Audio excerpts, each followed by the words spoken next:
In today's video, I'm going to teach you how to find the footer on Squarespace in a mere 5 minutes. Whether you're tinkering with your existing site or setting up a brand new one, mastering the navigation of Squarespace's interface is key to efficiently managing your website. The footer area is a precious piece of digital real estate where you can display important information, links, or credits.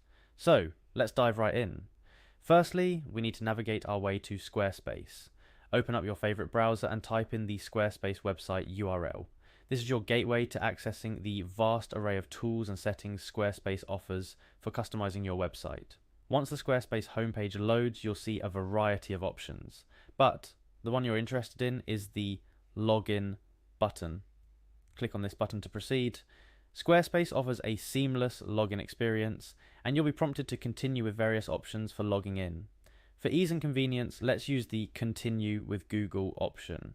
This choice simplifies the process, allowing you to use an existing Google account for Squarespace.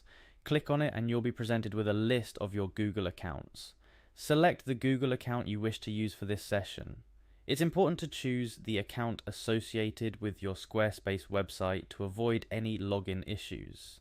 Next, we're going to navigate directly to your website's backend on Squarespace. You can do this by clicking on your site from the account dashboard. This step is crucial as it takes you to the control panel of your specific website, where all the magic happens.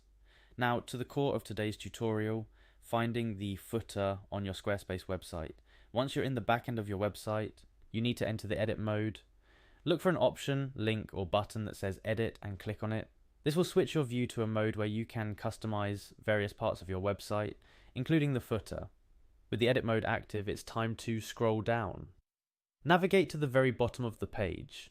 This is where your footer lives. Depending on your website's design and template, the footer can house a variety of elements such as contact information, social media links, or a secondary navigation menu. Before you proceed with customization or review, there's an indispensable tip you need to know. Some templates allow you to toggle the footer's visibility. To ensure your footer is turned on, go to the Pages section, look for the gear icon associated with the page you are working on, and find the navigation settings. There should be an option to Show Footer. Make sure this is enabled for the page you're editing. And just like that, you've successfully located the footer on your Squarespace website. From here, you can add content, adjust the layout, or customize it to fit your website's needs. Experiment with different elements to see what works best for engaging your audience or providing them with valuable information. Thank you for joining me today. With this guide, managing and customizing the footer on your Squarespace website should now be a breeze. Remember, a well-crafted footer not only adds to the visual appeal of your site, but also enhances user navigation and engagement. Happy editing, and see you in our next tutorial.